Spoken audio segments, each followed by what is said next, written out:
Thanks a lot, Navneet ji, for joining us. Just to put a background to this, of course, this is something that I'm doing from this side of the table after about 10 years. It's like putting on my own hat from another life.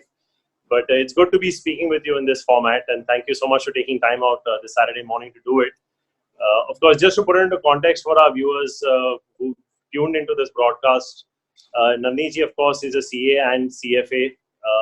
He's been the CIO of SBI Mutual Fund since 2008. I think the AUM under him has grown over 10x over the last 12 years, which is a remarkable achievement. And I think he is, of course, if you add up all the funds in the kitty, probably the largest fund manager in the country today. So, Navneet ji, thank you so much. I think it's been a remarkable journey for you, in your fund management career prior to this with Morgan Stanley and Birla as well. So, we're speaking in fairly uncertain times, uncharted territory. In the last 1 week, we've had the finance minister detail the stimulus package for the economy, and you've had the Reserve Bank of India governor speak. So, I mean, before we get down to discussing specifics about your fund and how you're seeing things from a slightly micro perspective, how are you reading the economic situation in the country today? I think the whole world is moving from survival only to revival also. And you are hearing almost everywhere in the world, the politicians and policymakers, businesses are trying to get normalized, having done the kind of lockdown that we have seen in last 2 months. And my sense is that over the next few months, I think a lot of innovation has to happen on protective gear, on sanitization, on disinfection, etc., because vaccine will take some time.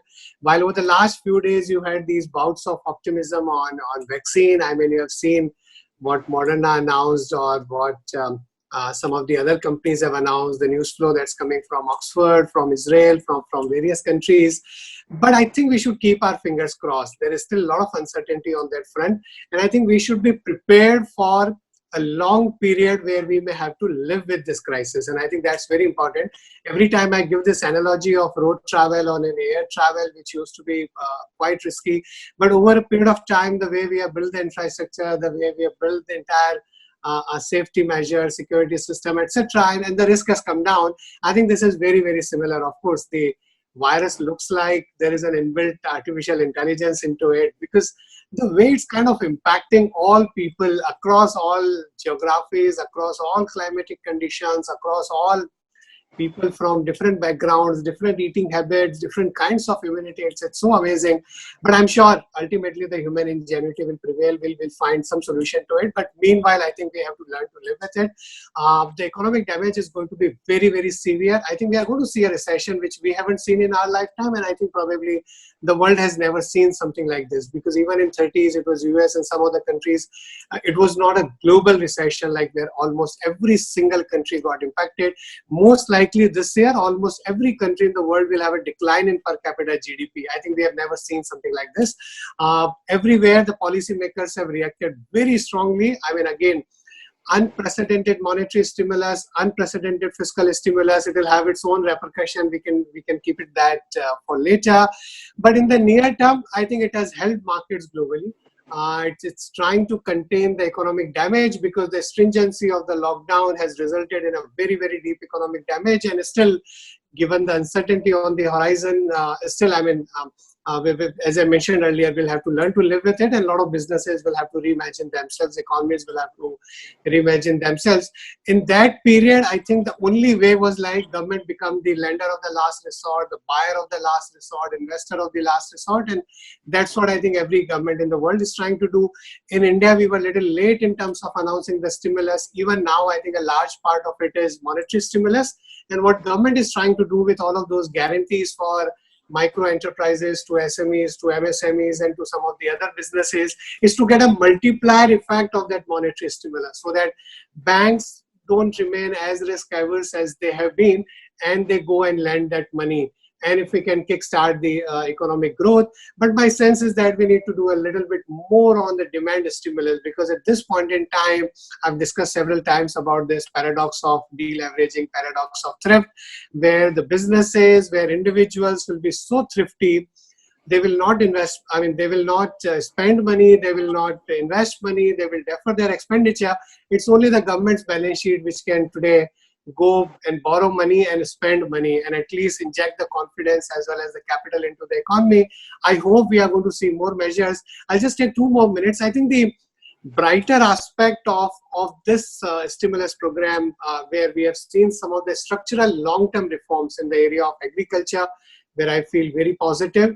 I think about the PSU privatization, about additional borrowing by the state government, which is contingent on certain reforms to be undertaken by the state governments on opening up of the coal sector. Some of those, I hope that this is just the beginning, and we are going to see a lot of structural reforms which will help us in improving the medium-term growth prospects of the country. And I think markets are still kind of on one side. You have the uncertainty on the health crisis, uncertainty on the impact of stimulus, uncertainty on the economic growth, uncertainty on the long-term behavior of consumers and businesses and policies. On the other side, I think some bit of optimism on that humanity will be able to deal with it. Optimism generated by so much of money printing that has happened. And third, I think valuations became quite reasonable. So I think at lower levels we see, whenever certain stocks or sectors become cheaper, I think we are seeing some bit of buying coming in. But still, given the uncertainty, I think we'll have to learn to live with volatility for quite some time. That's how I will put it. Navneet, if I go through some of your readings that you have put out in the last 1 week, and you spoke about the fiscal stimulus that the government of India has given and what the RBI has done, I get a sense from what your thought process is that you feel the RBI has more than overextended itself, but the government could have done more. Why do you think that that step to resolve immediate demand revival was not taken? I mean, even the additional borrowing that the government of India has done, it seems like it's probably going to be used to make up the tax shortfall rather than provide a stimulus to the economy. Do you get a sense that we sort of missed the bus, or do you still think that we're work in progress as far as the government is concerned?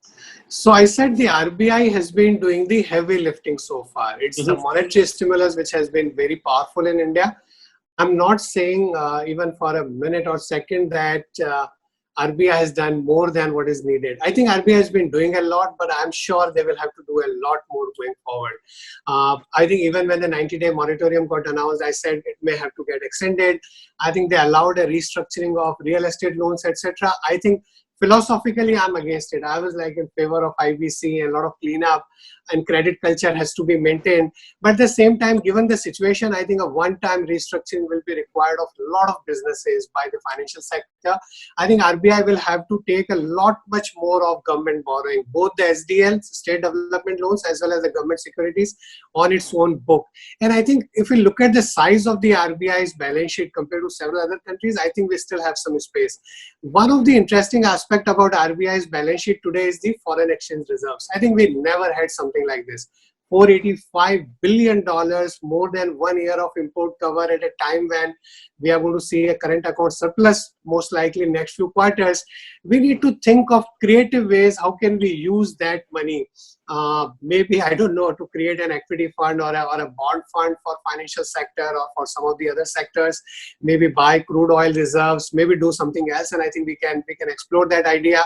RBI may also have to ensure that the amount of liquidity which they have pumped in, 6-7 lakh crore rupees, banks are putting back with the RBI. How do we ensure that banks lend a lot more of that to the people who really need that money, the businesses who need that money? Also, I think in terms of, I think there is a small beginning that has been made where some of these NBFC papers which will be bought in an SPV ultimately will go in RBI's balance sheet. We'll have to find a way where if RBI can support the PSU borrowing and maybe some bit of corporate borrowing which we are seeing in several other central banks. So RBI has been an extraordinary conservative institution for the right reasons, and that has kept us in good stead over the different crises. But given the gravity of the situation, they may have to do more. Now, coming to the government part, as I mentioned earlier, I think the economy needs demand stimulus at this point in time. One of the good aspects in the stimulus program was a substantial increase in NREGA money. I think that money has to expand in multiples. What is needed is, can we employ some of these migrant laborers on the other side in NREGA, because you create capital assets. So it's very good. I mean, you give money to a migrant laborer today who's going to spend that money, will create the demand. On the other side, you will create some capital assets which will be good in the very long run. And then we have to think in a very, very creative and bold manner, how can we help different industries which are going to be in deep trouble over the next few months, few quarters. And I always say this, that there is going to be a P&L recession for sure. I mean, there will be several businesses which will have a lot of losses or a deep decline in profits. What we have to ensure as a society that it does not become a balance sheet recession, where the balance sheet gets damaged to such an extent that the repair of that will take a much longer time, and then the potential growth rate of India itself will come down in that case. So we have to avoid that situation. And we are a young country. Just to take another minute, Sure. you know, at the early age in life, in your career, or when you are starting a business or a profession or a job, the surrounding, the situation around you, the circumstances around you have a deep impact on your long-term life, on your entire life. And you can go back in history and check that. So a generation which looks at a recession where they are entering the labor force or they are entering the working age, and if they start thinking about that this is the destiny of India, I think, which is not good. We need to inject that confidence in people that they will have the same risk-seeking ability for the rest of their life. So I think, Navneet, you've raised so many important points and a few questions on them. So one is, you spoke about the moratorium and the one-time restructuring, and you spoke about what could potentially happen to the P&L and balance sheets of Indian corporates. Now, whatever the RBI is doing and the state of the economy that we find ourselves in, do you feel that we are possibly just deferring the NPA recognition cycle down the road, as opposed to just sort of helping these companies? So like you said, demand revival is very important, but as they say, nothing succeeds like success. But till you don't start the economy, you really won't know what the new normal demand is as well. So do you get a sense that we're sort of just kicking the can down the road without addressing the real problem at hand? Sort of where do you stand with this entire issue of how demand will actually even pick up post this lockdown? Because as a fund, you are so heavily invested in financials and consumer. So I think you're probably one of the best people to ask this question to. Okay, we can debate those words, heavily invested, because I think we have all kinds of stocks across sectors. And I think, I won't get there. We'll keep it for later in terms of how we are looking at stocks. The broader aspect, as I mentioned, that, it's an unprecedented situation. Humanity has never seen something like this. And unusual times need unusual response. And that's why even I may be against, what we are doing in terms of, let's say, moratorium, or as you use the right word, kicking the can down the road. But that's the situation today. We have to deal with it. We have to deal with here and now, and think about some of those moral hazard a little later. At the same time, as I mentioned earlier, in fact, I wrote it yesterday, that I think we have to ensure, and it's a collective responsibility of all of us, that the hard-earned gains on building a good credit culture in both retail as well as wholesale is not frittered away. But at the same time, given the situation today, where a lot of balance sheets will get damaged in such a manner that I think we'll need a one-time restructuring. We have to boost the demand in some manner, and given that private sector will be very thrifty, we are hearing some of the biggest business leaders in India saying that I want to be either debt-free or I want to deleverage. I think people are talking about, deferring their capex, etc. Then you cannot allow the growth to be where it can fall. And the only balance sheet which is in a position to take leverage today and spend is the government's balance sheet. That's why I'm arguing, even if you have to borrow money directly from the RBI, we'll have to do that and spend that money today. The another one aspect, I think there are ways to leverage that balance sheet. So some of my friends have also advised that if we can put all of the PSUs in one single holding company, and that holding company, the RBI can give money against that holding company. So it's not an unsecured lending in hard language, but maybe against that, that would be like 8-10 lakh crore rupees.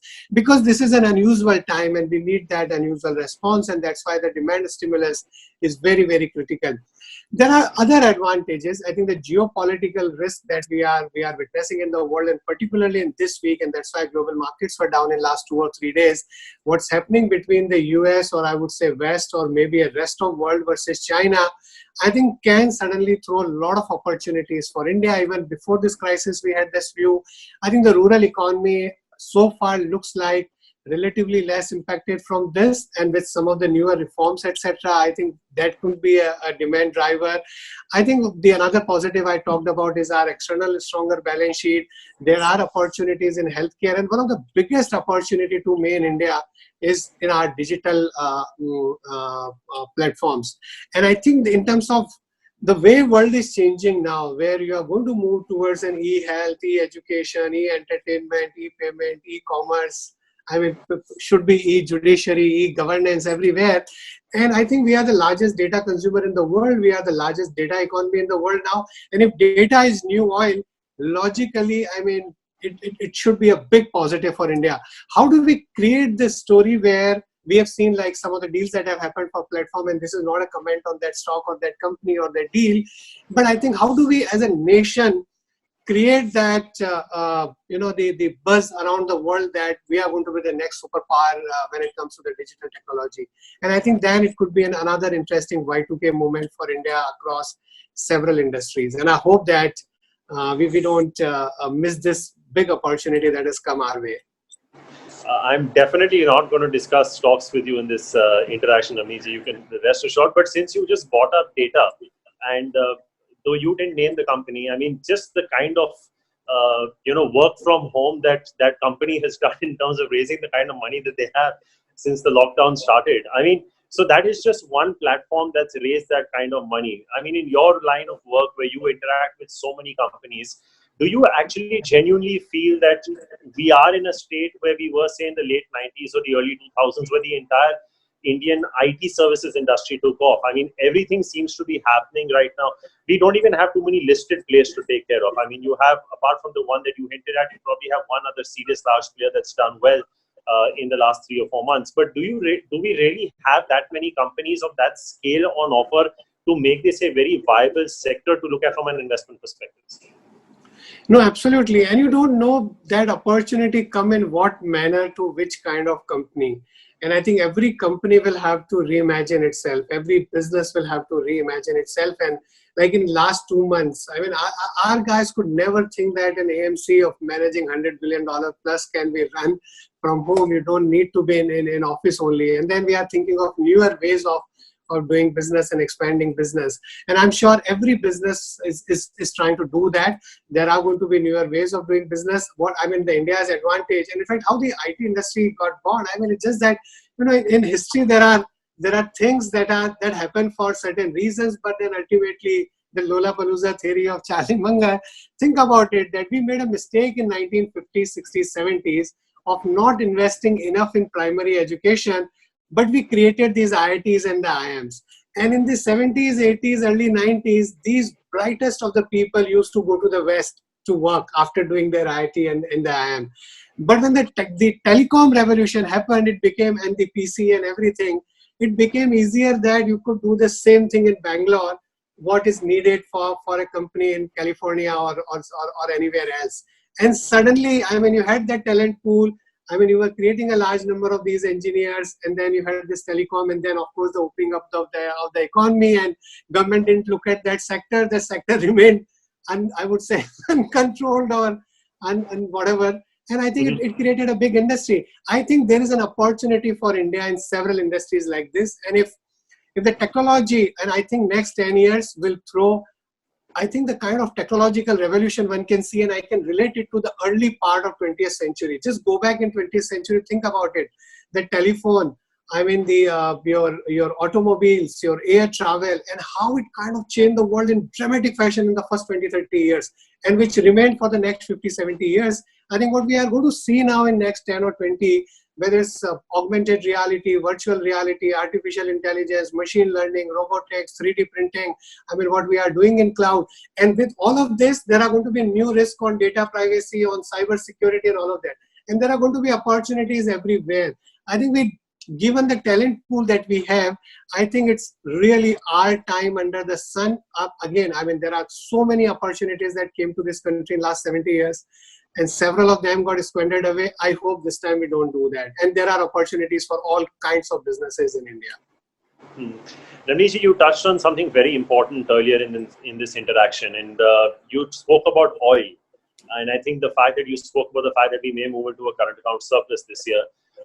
Unfortunately, with all that's happening around us and the fact that crude collapsed to as low as $15, $20, and even if it stays in this range of $20, $30, $40, you spoke about building a reserve for it. And I think one of the key reasons why oil fell globally was that there was too much supply, low demand, and there was no storage space for this oil. And I think we had all received those WhatsApp messages talking about those ships at sea, and there was no place to store it.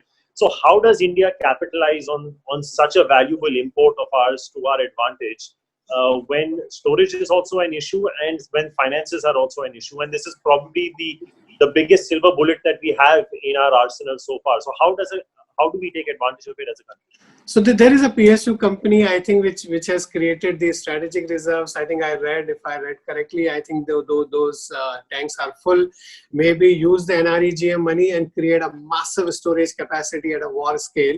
And meanwhile, of course, there is a very deep forward market or a futures market where we can buy that oil and over a period of time create those reserves for maybe several months. At the same time, we have to start thinking beyond fossil fuel. Maybe 5 years, 10 years, 20 years later, we may not need this oil. How do we really harness the technology on the renewable energy side, on gas, natural gas that we have? And I think the solar energy is available to everybody, wind is available to everyone. So we do both. Maybe for next decade or so, we'll need a lot of oil for sure. The energy intensity of the economy will grow as we start growing. From a $2,000 per capita going to $4,000, $6,000, $8,000. But beyond that, I think, can we also take a leadership on that front? And now with the technology again, the incremental cost has come down and it's been falling at a very, very fast pace. I hope that we work on both sides. So maybe buy in futures market, create that storage capacity over a period of time, get that physical oil here, because you don't know. One of the biggest learning from this crisis is you have to think about risk very differently. Human brain thinks in a linear fashion. In our businesses, did we ever plan that 100% of our employees will be at home for a couple of months? How many businesses had this scenario? We all had our BCP and disaster recovery and all of that, but people didn't prepare. And I think one of the biggest learning over the last 20 years, so look at 9/11, could one world think about it? There's going to be another Pearl Harbor kind of thing. You look at the 2008 crisis, who thought that some of the mightiest institutions in the world will collapse overnight? And then in a 20-year period, we've got absolute unknown. In every 5-7 years, and there are so many others that one can talk about. So this whole known unknowns or unknown unknowns, how do we prepare ourselves for? So I think we'll have to keep that, a very flexibility, strong feedback loop as a society, in businesses, in government, policymakers everywhere. So let's say we can think linearly that we'll need a lot of oil, but at the same time, can we live without oil? Something happens in Middle East. There is some other geopolitical risk. And let's say the ship is not coming. How are we going to live without oil? So I think we'll have to work on both together. I'm just going to ask you one specific question on sectors, and I promise not to ask another question because I promised myself not to ask this question at all. No, sure. I'm happy but, to take it. Most of your funds since inception have given about 10 to 15% kind of returns, which is quite phenomenal over a longer period of time. And I was looking at most of your funds, whether it's the blue chip and right down to the smallest cap and the others.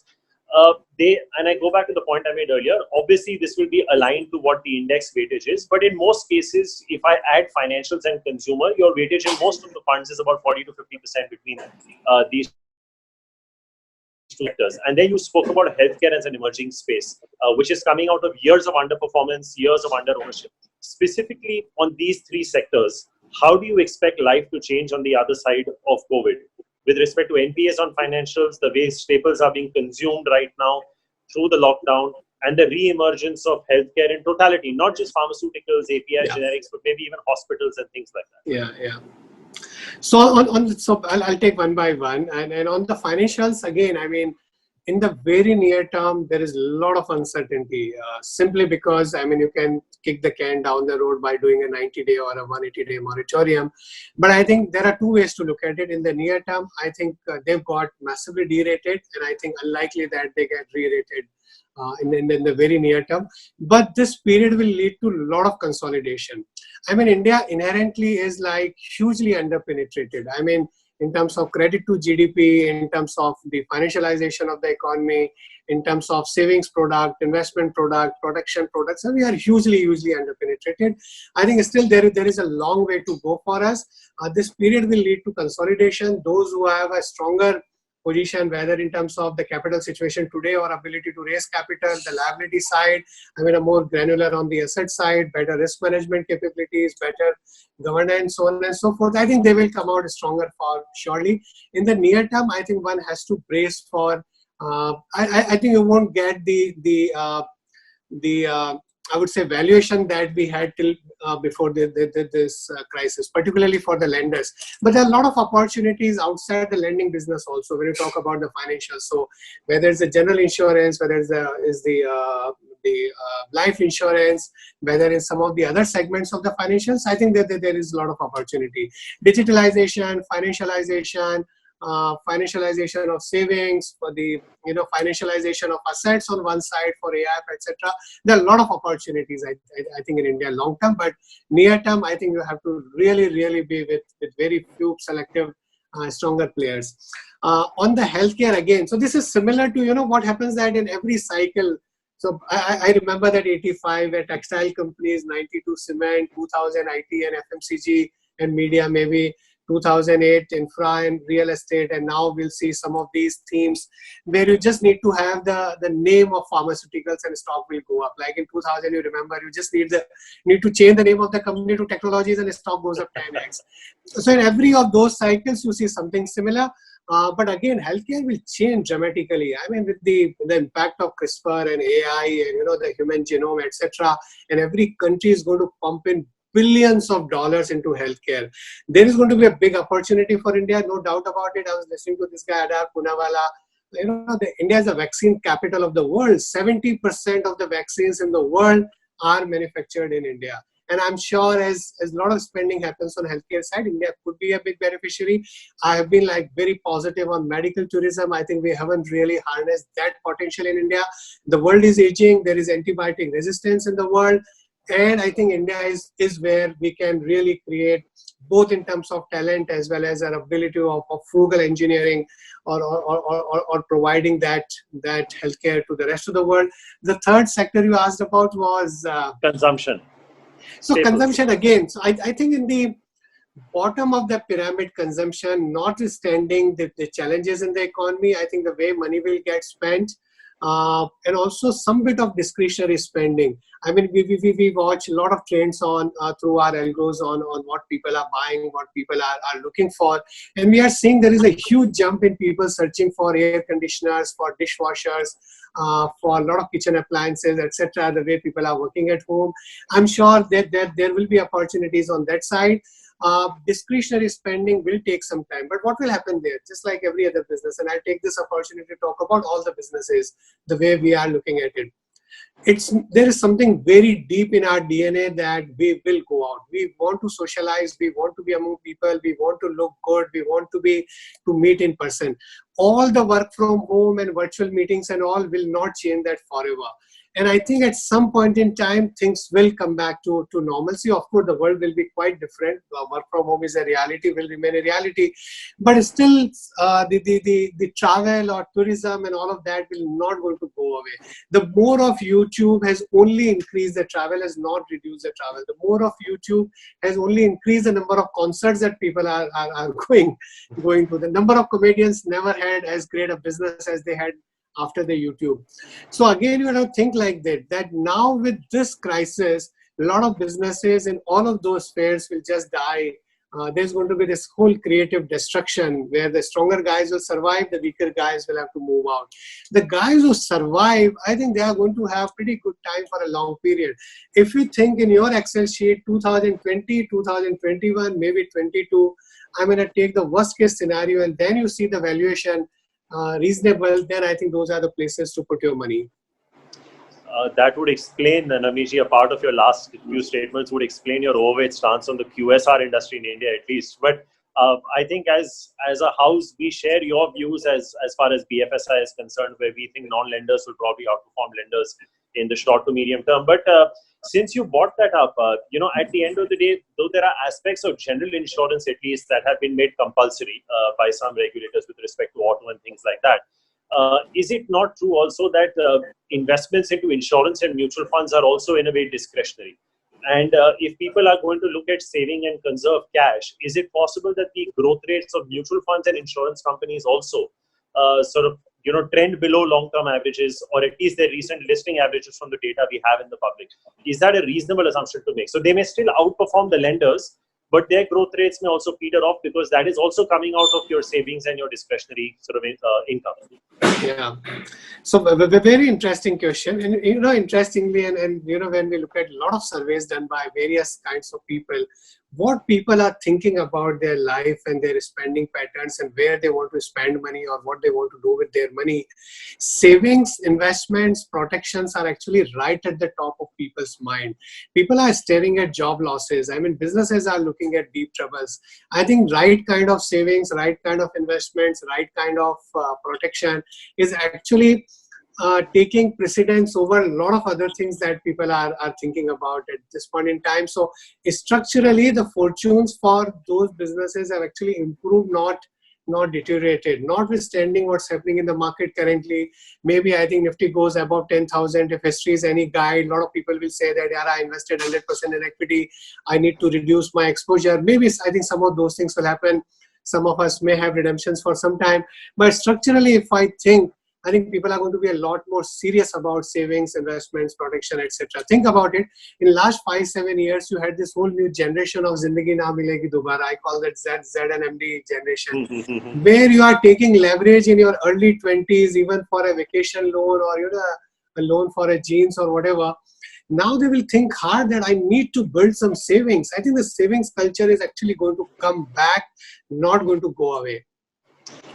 Just taking off from your line, Navneet, I think the state in which we are all in right now, it's almost like Zindagi Mil Jaye Dobara, as opposed to Zindagi Na Milegi Dobara. Because I think you're right about the point that, Indians are social animals and we probably look to go out. But the whole world, humanity, see, there is something, I give a lot of these talks on the new normal. What will change? There are a variety of things which will change forever, no doubt about it. But there are few things which will never change. Yeah? I mean, there is something which is there in our DNA for thousands of years that will not change in like 2 or 3 months. And world has seen a lot of crises. I mean, over the last 1,000 years, look at the crisis that this country has gone through. This is much smaller compared to all of those crises that we have gone through. That is so true. That is so true. Navneet, of course, when you look at most fund managers, and I was going through even some of your fact sheets, you talk about, horizons of 3 to 5 years of investing. When you have instances like these, how hard is it to sort of mentally train yourself to keep those time frames in mind and to convince people? Because sometimes even 3 months is a long time in an investment philosophy. I mean, you just go back to before this COVID issue started and look at the auto sector, for example. One of the biggest theses around the auto sector was you have shared mobility, so you go underweight on auto. Now you say because you have shared mobility, you go overweight on auto. So when you have such a large shift in thinking philosophy in a matter of a couple of months, and the world changes, how hard is it as a CIO, as a fund manager, to actually adhere to keeping that long-term discipline? No, that's a great question. So I tell you, there are 2 ways to look at it. As I mentioned earlier, you have to think with a lot of humility and a lot of flexibility. And I think you have to have this probability built into every scenario, and you have to have look at as many scenarios as possible, because world is very uncertain. Life is very, very uncertain, and these moments only reinforce that thinking that, boss, you have to keep thinking about uncertainty. There is a very interesting story of one of the Israeli commander or some general, where he used to have those 2 words, I have in my room, what if? So whenever we discuss something, if we are discussing a credit or something, and then everything is there, and then you use those 2 words, what if, and then think about something else. And I think it's very, very important in investing, as you rightly gave the example of autos. The fundamental tenets of investing, you said whether the philosophy of investing will never undergo a change. That will remain always the same. You have to look at the income, the growth of that income, longevity of that income, and then you assign a probability or the certainty of that income. Then you have, for coming to the stock market, a great business, great management, and reasonable valuation. That will never undergo a change. This was 200 years back. This will remain 100 years later. You have to look at change at margin, and you have to look at margin of safety. The change at margin the pace at which is changing is really puzzling. And that's why I said that the scenario planning and keep seeing that what can go wrong and then build that higher margin of safety is very, very critical, whatever you are looking at. I mean, interesting example is like autos, where from one extreme to another extreme to another extreme. And now people are talking about that more and more people will have to have their own mobility rather than using the shared mobility or using the public transport. You don't know, I mean, few years later, we'll be discussing something very, very different. Navneet, if you had your own money to invest right now, and given that after a long time, all asset classes are pretty much back on the table with equal luster. You had a very sharp correction in the equity markets. Gold is looking like a very good asset class. You run a very large fixed income book as well. If you were to invest your money, say 100 rupees today, how would you allocate that between equities, debt, and gold? And sort of what is looking like the most lucrative asset class for, say, 1 or 2 years out from where we are right now? Sure.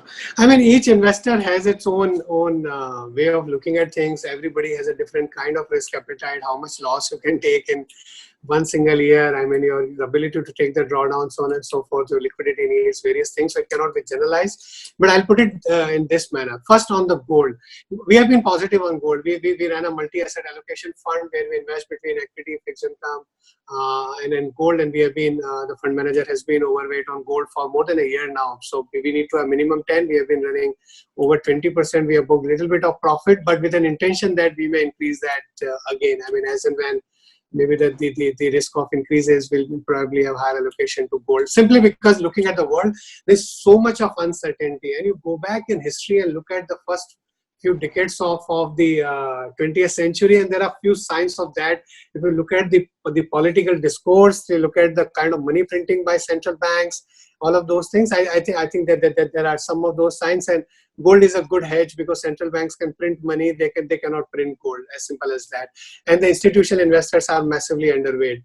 On the fixed income side, talking about India, globally, my view is that in the near term, there will be a deep financial depression. Central banks will not leave any tool untouched to keep interest rate as low as possible. US may go to zero or whatever.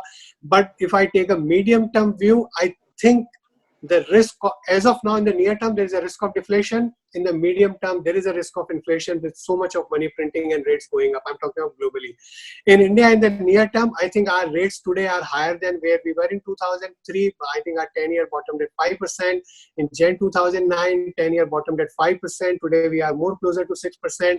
While the economic crisis is far deeper than those two, it's just that the financial balance sheet and the government's balance sheet is not in that great shape. And that's why we are at 6, but there is a potential for it to fall. If you look at the spreads for SDL, AAA, PSU bonds, and the other AAA bonds, spreads are even higher. So there is an opportunity to make money. In the near term, it will just be there. In fact, there's a possibility of little bit of uptick because maybe till the time RBI announces the next measures. On the credit side, to me, in the second half, the biggest opportunity is going to be in credit markets. Mutual funds are becoming very risk averse. Banks have become very risk averse. NBFCs, HFCs have like no mood to go and lend for high yielding credit. But assets are there. This is not a war. The asset is not going to go away. A promoter has got the asset. The balance sheet is deep. But if you can take a proper collateral, you take proper covenants, and now you have the IBC, etc. And I think you get compensated so well for taking the credit risk. It should not be done in the T+1 liability format of credit risk fund, but even there would be some opportunities. But in an AIF format, I think special situations and distress there's going to be tremendous opportunity. You'll make like real good money. Those are like one of those 2008 kind of movement, or maybe what we saw in mid-90s globally. Last bit on equity, which is very similar. In the next few months, markets are going to be very uncertain. I think you don't know actually there is going to be a second wave, third wave of this unless we get a real miracle on vaccine or medication. Will be start, stop on the economy. Some part of the economies will be very, very deeply impacted. So you have to be very, very choosy in equity. But if you take a 3-5 year view, unbelievable reforms will happen in next few months because of the sheer compulsion of the situation. So the longer term picture will improve. The near term, lot of uncertainty. And if you have the ability to put money where you don't have to see the ticker from tomorrow, then only put money. Otherwise, in the next few months, keep averaging. I think that's the biggest malice we have to get rid of, Navneet, in our line of work, to get people moving away from looking at the ticker on a second-to-second basis. On a daily basis, I mean, second there basis, seems to be a national obsession, and I think we need to. Maybe you guys need to do something more from moving people away from trading to investing, and I think that mindset. No, but I tell you something interesting. The maturity of Indian investors compared to any cycle over the last few months, I think despite the kind of drawdown that we had in the month of March, or what we have seen in last few years, I mean the kind of volatility, I think we are seeing the SIP flows, I think, staying where they are today. And I think that gives you hope that I think the maturity among the investors is much higher than what we have seen in some of the previous cycles. And I'm sure all of you have been working hard for us, and we are working hard, and then the advisors, media, everybody is working very hard towards it. Yeah. Navneet, just a little bit about yourself. I mean, between fund management and marketing, between actually overseeing your investments and marketing, how do you sort of allocate your time? Because you've been the face of the fund for a very, very long time. You've been the public figure behind it. How do you sort of allocate your time between actually marketing the fund vis-a-vis actually overseeing the investments? Or is it fairly democratic? The process, at least when one looks at your funds, the fund allocation seems very democratic. I think that process stands out when one goes through your funds in terms of how the AUMs are distributed, the work experience your fund managers have. But specifically from your point of view, when you monitor your investments vis-a-vis marketing, how do you sort of allocate your time? I mean, so I don't manage any fund. I mean, we have a phenomenal team. I mean, it's like neighbors envy, owners pride. So hence I use the word pride oversee. in the kind of team that we have is absolutely phenomenal, and I think it's one of the largest team with a multidisciplinary background. We love diversity in the team, and I think the kind of debate that we have, the kind of cultural background everybody comes from, and then there is a great culture of like we are managing somebody else's money, and we always have to be very, very particular about it. We are trustee of somebody else's money, and with that passion and with that sense of purpose, we work money with that sense of trusteeship. And I think that culture has more than anything else. I mean, you can give credit to people, process, philosophy, products, and performance and everything, but I think it's more about the purpose that we have with which we work. I think that has resulted in the performance that we have delivered as a house. In terms of personal events, I do a large part of the time goes in what we are doing now. So I don't know whether the good part or not so good part about it. A large part goes in like I think spending time with people, and I think I learned the most. So I mean, the best part of our business, we get paid for reading, writing, and speaking. I mean, there are no other profession where you get the kind of money you get paid for doing that, reading, writing, and speaking. And I love all three of them. And I think in our profession, the most important thing is spending some time doing the thing and thinking about thinking or just observing or no think. I think that's very important. I think for one to become a better thinker, to become more dispassionate, while you have to passionately manage money, but you have to think dispassionately about the world. And I think there, spending time without any kind of thinking or just kind of observing thing or mulling over it. And that's why I think one of the not so good aspect is like not having those long flights, because that's when you are like disconnected with the world. Nobody calls you, and then you get time to think. But one can do that at home as well now. It could be a byproduct of traffic also, Navneet. I think there was lots of time that you were stuck in traffic and you could just use your time to recollect your thoughts. No, so I think that you think differently, and I've quoted this several times. The calculus got developed when Isaac Newton was at home because there was a plague in the city and he had nothing to do, and he was completely sitting at home and no students disturbing. And those days you didn't have the social media and all of those things, and calculus got developed. And I think a lot of those things have happened when people were doing nothing and just thinking. So I'm sure a lot of innovations will happen. I wish we were living in those times, Nandiji. I think in this work from home, a lot of people have probably learned how to make a little bit of dal sabji more than actually think about the next wave of which is also good. I'm sure you may have read. I mean, I think Bill Gates has said that is the dishwashing where he gets some of the best of his ideas, and he thinks that that's his like really good thinking time, good creative time he has when he's doing dishes. So you don't know, I mean, all of those things. And in our parampara, I mean, in our sages for thousands of years, the daily rituals have been a very important part of the contemplation, meditation, etc. And they do some of those things again and again, like, something at sunset, something at sunrise and all. And I think they all play some part in it may be what makes human beings what we are. So tell me, since we're on the subject, I mean, we've all been working from home for the last couple of months. When you're not doing interactions like these or talking to your distributors or to your team, and how exactly are you passing your time? Are you reading? Are you sort of binging on OTT? Is it more family time? How are you sort of, when you're not doing these webinars and working, and any new sort of crafts that you have picked up by being at home for the last couple of months? I tried. I think I wanted to do one harmonium, but I couldn't do it. I just didn't get time. And last 2 months, I mean, markets have been the way they have been. And not that I have to do anything in the market. I mean, the team is doing it, but it's more about interacting with people. And it's been a phenomenal opportunity in terms of interacting with people. So I'm doing a couple of these, what we are doing today. And the number of people I would have met in 2 months are like more than what I would have done in several years. And I think that's one of the most interesting aspect of this lockdown. And we are harnessing the ability of this digital technology. The other thing, I think it's just the maybe reading, observing, thinking about life, thinking about, the investing is going to be so different. I mean, not that the fundamental philosophy will change, but the way you think about how do you hedge this. I mean, one of the always something that intrigues me is like, how do you hedge this tail risk in your portfolio? And the people like us who have a higher risk appetite and you remain fully invested, I mean, how do you hedge this tail risk where an event with a very small probability but a huge consequences, the market can fall like 40% or something can completely change dramatically. How do you think about it? We think a lot about the ESG because, I mean, we are a big proponent of that. And some people are saying that a big climate change is not going to be that big a problem. Yeah, forget about the governance. People have to just survive. And my view is that how companies are thinking about the S part, the social aspect of it, how you're dealing with your employees, how you're dealing with your customers, how you're dealing with your suppliers, how you're dealing with your, the local community, all of them, lenders, bankers. I mean, you just want a moratorium even when you don't need it. You're going for restructuring even when you don't need it. You're cutting salaries or deferring bonuses even when you can pay and you need to boost the morale of your employees. How are companies dealing with this S aspect is going to be very, very important. So maybe sitting at home thinking about all of those interesting aspects. It's very interesting to hear you say that, Navneet, because I think people need to sort of streamline their focus when they are investing. It had reached a stage where you were getting daily tips, and I think it was going out of control. So I think it's very important what you and your team, who I've gotten to know personally over the years, are doing a very remarkable job of.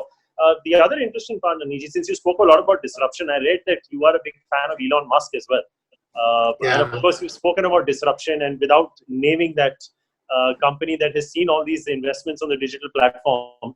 So you've seen one big disruption in India, but what is it about Elon Musk that really draws you to him or his thought process of what he's been doing? I like those kind of entrepreneurs who are thinking beyond next quarter's profit or next year's profit. And in that case, those are extreme. Again, I mean, one can get into a different kind of debate. But I think thinking about the world going into centuries, that how do you leave a bigger impact on the world? And thinking that if something goes wrong with this planet Earth, I mean, today we had this virus, I mean, such a small virus has impacted 7 billion people. Think about risk. If there are aliens, if something happens in the world, you don't want humanity to go under. Can we, entire humanity can go to Mars and can we build a colony there? I mean, that requires a different kind of thinking. Why do we need fossil fuel to run a car and then just damage the environment so much? Can we have this hyperloop? I mean, those giga factories. And I just love that kind of entrepreneurship, that kind of thinking, and thinking beyond like as an individual, but thinking about like society, about humanity, about next 100 year or 500 year. Because of these kind of people, like say what Steve Jobs did, he never thought about what customer needs because he created a need. I mean, today we are having this conversation on this iPad or wherever. We didn't think about it. I mean, so I just love that aspect. I don't know. I mean, Tesla may go under. I mean, most of his companies may not make any money ever.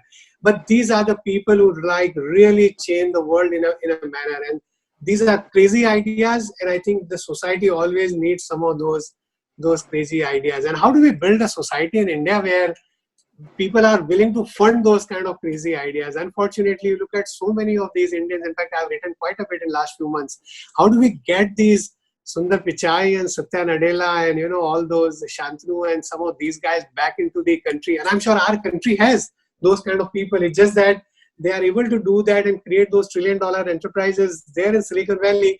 We need to create that ecosystem in the country in terms of policies, in terms of the infrastructure, in terms of the support system, where we celebrate failure as long as there is an innovation behind it and there is a mind behind it. I think the Prime Minister probably needs to take it a step further than Navneet. More than just make in India, it's make in India and stay in India, perhaps. Absolutely, yeah. I mean, say in 21st century, it's your brain which is going to create. I mean, you look at 1920th, where it was if you got the coal or you got whatever, I mean, those, that manufacturing. Today, I think the entire manufacturing is also about brain. I mean, 3D printing. I think in next few years, manufacturing will undergo a massive change. It will be like what I call the globalization of localization. How can you produce in your place without, you don't need that energy because you can use the solar energy or something else. You don't, I mean, the nanomaterials will come because the materials, the way we think about today will change dramatically in the next couple of decades. And then you produce as the way you want it and then more customized for your place. And I think we really need to build that ecosystem in the society. Yeah. So Navneet, as we sort of wind this down, I've known you to be associated with the CFA Society for quite some time as well. And I know that probably takes up a lot of your time. And, in our own limited capacity, we've tried to be working with the society as well. Thank you so much. Appreciate it. So I just wanted to find out, Navneet, something that's picking up in the fund management community, even in the sell-side community in India.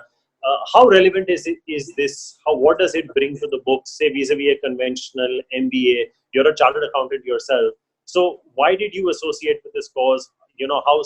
What does this bring to the table as far as investing is concerned? Thank you for two reasons. One, for asking this. And second is that Nirmal Bang, I mean, Rahul particularly, you have always been a big supporter of our events, etc. And you have seen our events, the kind of talent that we bring to India. And it's all about, our vision is to build markets or to build a financial services industry which is ethical, which is transparent, which is world-class, which is at the cutting edge.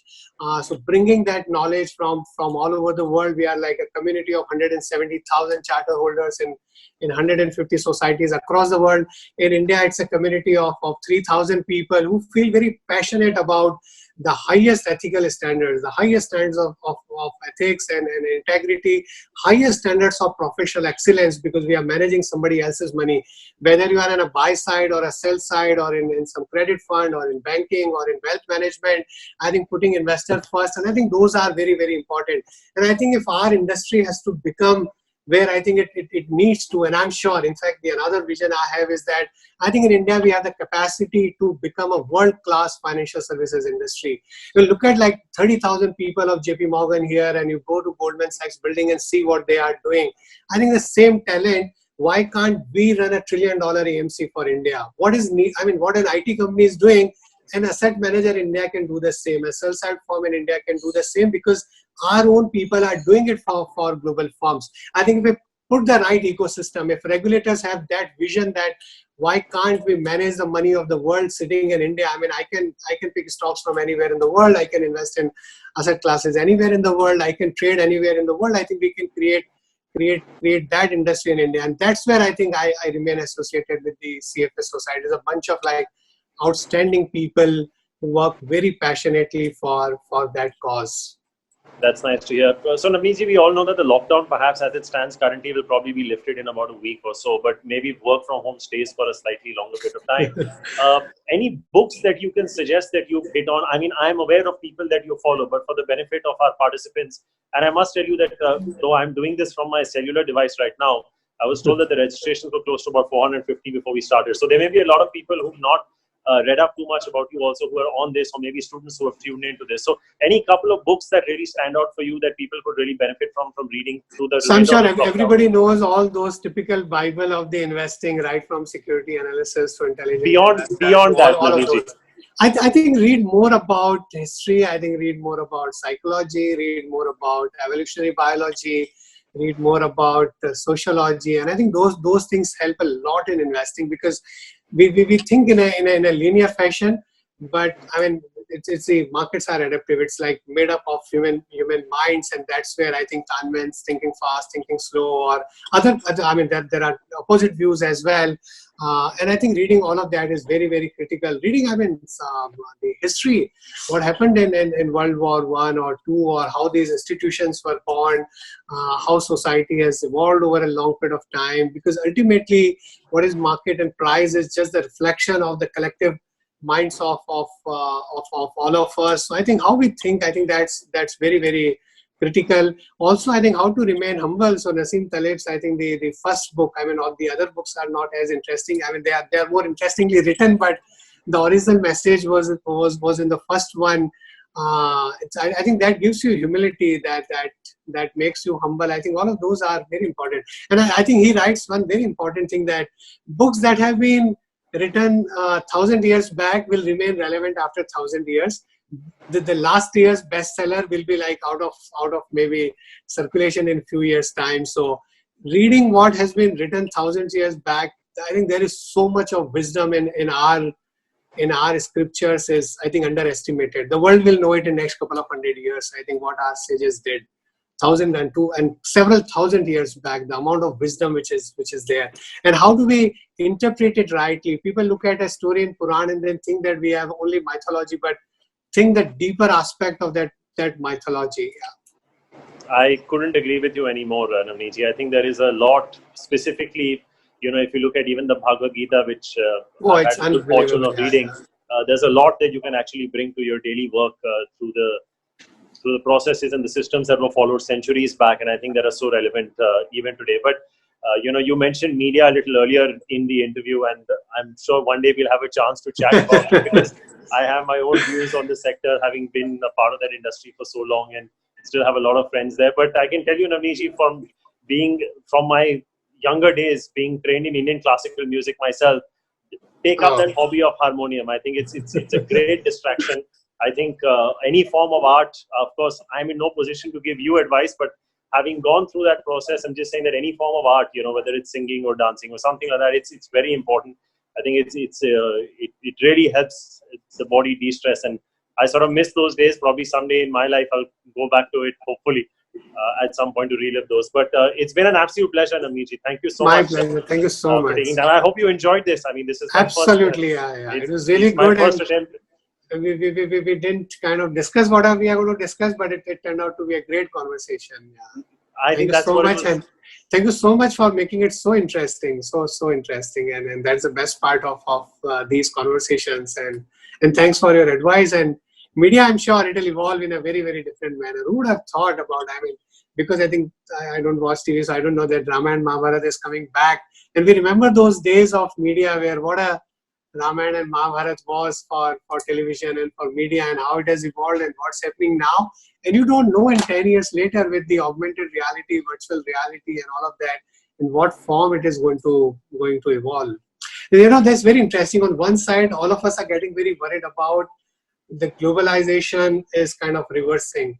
But on the other way to look at it, actually, what is globalization? Yeah? It's your ability to connect with each other in some manner. Mm-hmm. And the pace at which goods, labor, capital, ideas have moved in the last couple of decades, thanks to the technology and the opening up by humanity.